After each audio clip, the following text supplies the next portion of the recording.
Welcome to Village Church Connections. I'm David Pavey. A few years ago, Nancy and I left Florida for a few weeks to visit relatives and friends in England.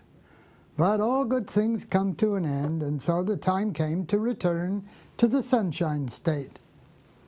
The 9-hour flight from London's Gatwick Airport to Tampa was pleasant because the plane was more than half empty, giving us room to stretch our legs and to walk around now and again. On one such excursion, I came across a little elderly lady curled up in the bulkhead aisle seat. She wore a headscarf, suggesting she hailed from Eastern Europe. I felt at home with such people and wondered how she must feel traveling with the jet set. She had what a friend of mine would call a lived-in face, with leathery skin, wrinkled like a prune, her smile revealing not a single tooth. Surrounded by business travelers and vacationers, she seemed quite out of place. I just had to meet her, so I stooped down to her level, met her eyes, took her hand in mine and asked her where she was from. Kosovo. Do you have any family in America? A son. Welcome to the USA, I offered. She knew scarcely a word of English, but her face lit up when someone showed an interest in her. Nancy took over from me, so I returned to my seat, and I found myself shedding tears. Sometimes one's gut just takes over. For years I had served migrants in the United Kingdom, helping them find housing and jobs and furniture and appliances, obtain photo ID and documents, secure medical help, meet with immigration lawyers, attend court hearings where lawyers from the Home Office, the English equivalent of the State Department, would decide their fate, remain in the UK or be deported. Besides demonstrating the love of God to these people, I had introduced them to the good news of Jesus and his love, getting many of them to a vibrant church for the first time in their lives. You know, people don't care what you know until they know that you care. Now I was no longer able to serve these people whose lives were in transition, who had no money, who were unwanted by most Brits, and cut off from family and friends in their country of origin. Now I was living in a lily-white community of wealthy, educated, congenial people who didn't need my help. And I was living on a beautiful, tropical island where I was never cold. I felt guilty. So why did I sit there and privately shed tears after meeting the little lady from Kosovo?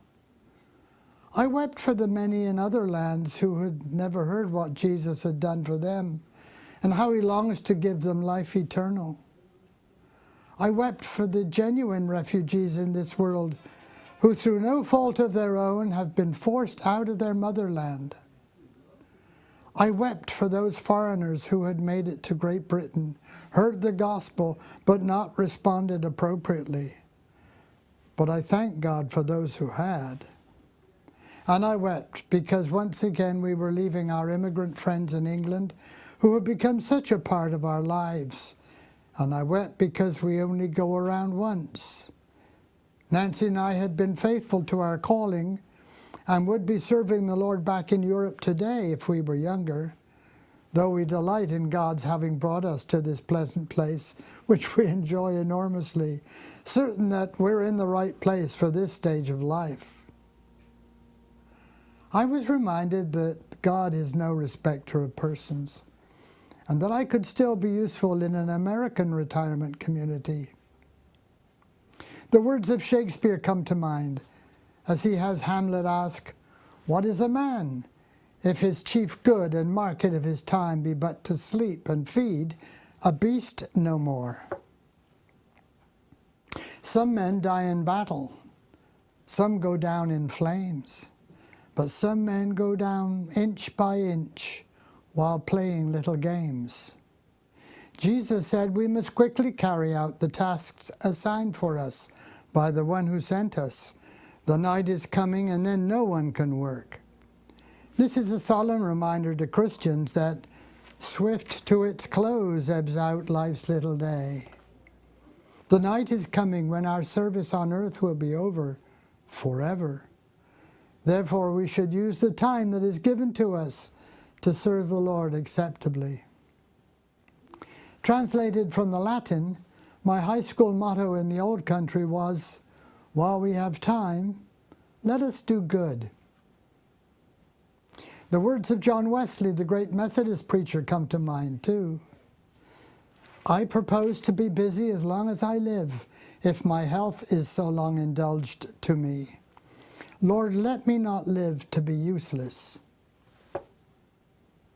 Anyway, the last I saw of the little old lady from Kosovo, by the way, was in the arrivals hall at Tampa Airport, when a porter raced her past us in a wheelchair. She was all smiles, anticipating her reunion with her son. While we, on the other hand, were held up by a security officer for a beagle to sniff our luggage for drugs. And thank you for tuning in to Village Church Connections.